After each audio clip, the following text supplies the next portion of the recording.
Okay, these are the 7 elements of design by Adolfo Montoya. So let's begin.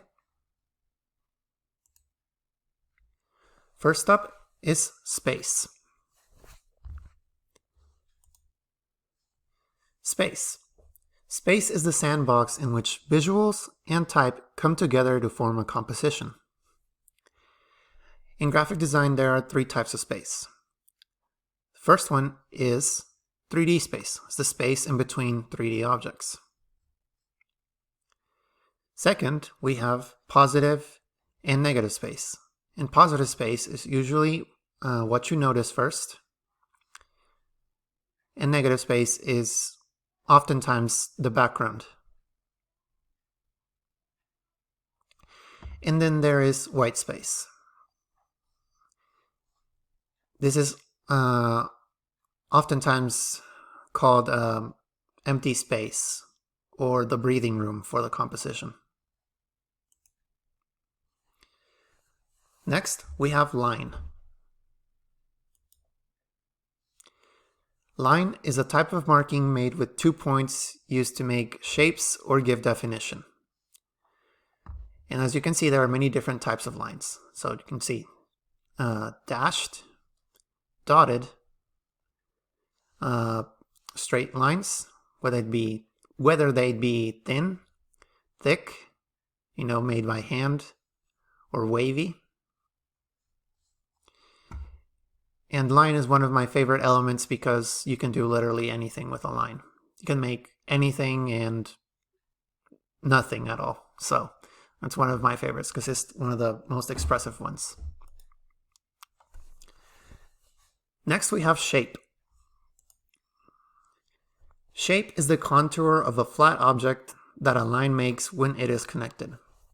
So for example, we have these circles here. So I start the line here, and then I end back at the beginning. So a shape is when you finished off that line and you made something with it, whether it be a circle, a triangle, square, any shape, just as long as the 2 points are connected. Next is size or scale. And this is how big or small something is compared to another object. For example, here we have a ball that looks to be further away from this ball, and this one is further away from this one, and so on and so forth. So the biggest one here looks to be closest to us, and the smallest one seems to be further away. And this is due to perspective, and it is something that can be used to make to give scale to your drawings or designs. And as you can see here, there's the same thing with the black bars. The next one is color, and I had trouble defining this one because I couldn't think of anything other than the scientific definition. So, color. It is visible light. It is the different types of light reflected off of objects. So, for example, there is the color red. And you and I both know what the color red is. It's just a pigment, the color red. But what sets it apart from, let's say, blue is how it is reflected from that object. For example, a red apple reflects light differently than a green apple because of the wavelength of light.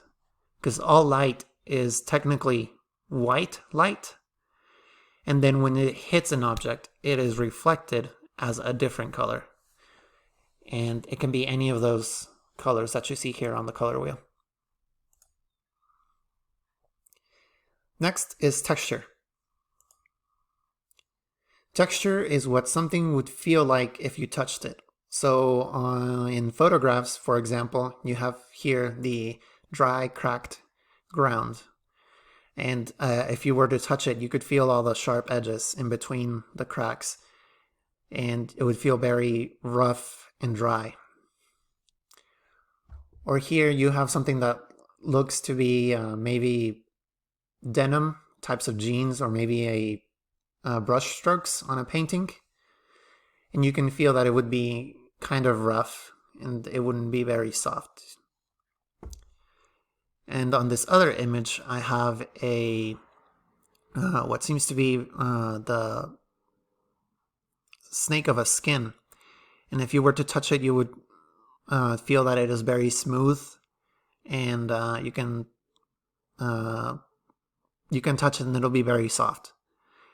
And texture is not just touching; it's also how something looks. How if you were to touch and photograph, how something looks in a photograph. Sorry, it's a difficult thing to explain for me. Next up is value. And it is how light or dark something appears to be.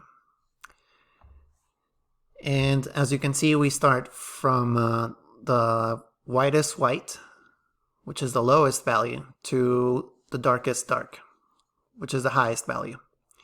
And the in-betweens are what give your drawings definition and make them look 3D, such as in the sphere right here. You can see the light coming in from this way, and that is reflected. And as you get further away from the light, it gets darker, and you have the shadows, and you have the light bouncing off right here on the bottom.